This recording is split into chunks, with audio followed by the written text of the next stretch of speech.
Hello press, नमस्ते, प्रणाम। मैं सूर्यकली विश्वकर्मा अपने यूट्यूब चैनल पे सभी का स्वागत करती हूँ। आज मैं आप सबको एक छोटा सा नाच गीत सुनाने जा रही हूँ। फुल आवाज़ करके सुनिए। गीत कैसा लगे आप लोग लाइक करें, कमेंट करें, चैनल को सब्सक्राइब करें, शेयर करें। नए हैं तो चैनल को सब्सक्राइब कर लीजिए। गीत कैसा लगे आप लोग कमेंट करके बताएं।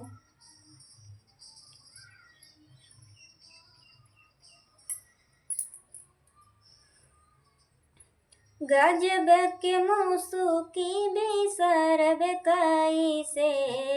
जी, गजब के जुलूफी बिसरब कैसे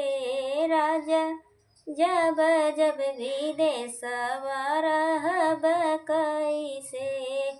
राजा, जब जब विदेशवा रहब कैसे गजब के मौसुकी बिसरब कैसे जी,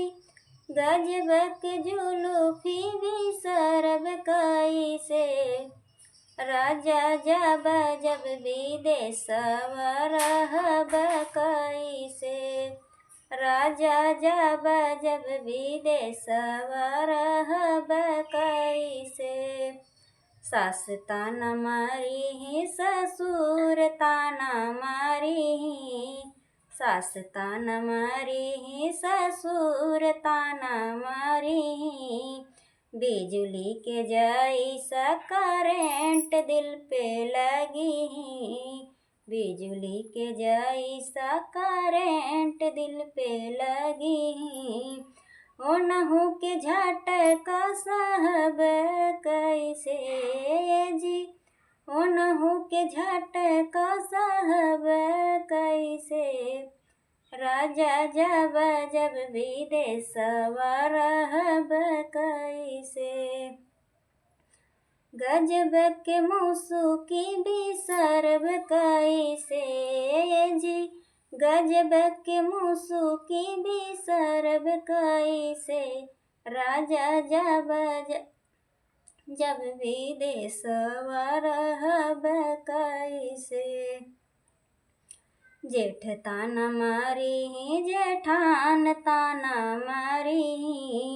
जेठ ताना मारी जेठान ताना मारी, आषाढ़ के जैसन बदरी चमकी,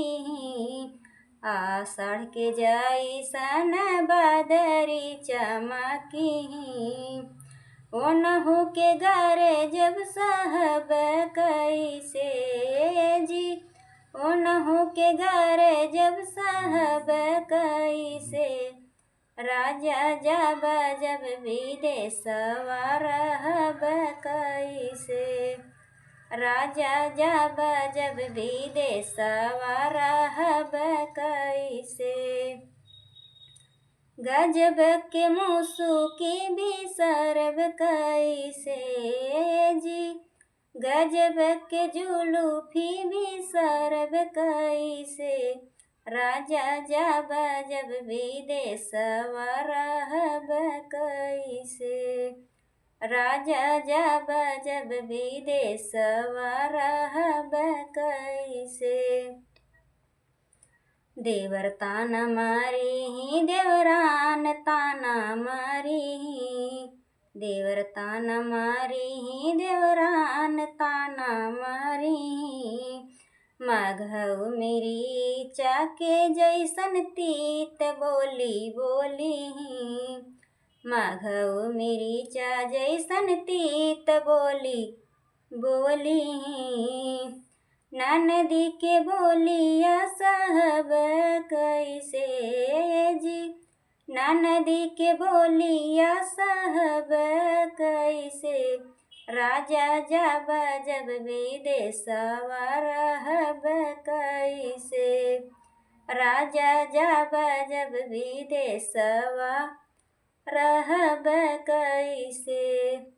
गजब के मौसुकी बिसरब कैसे जी, गजब के जुलूफी बिसरब कैसे राजा, जब जब विदेशवा रहब कैसे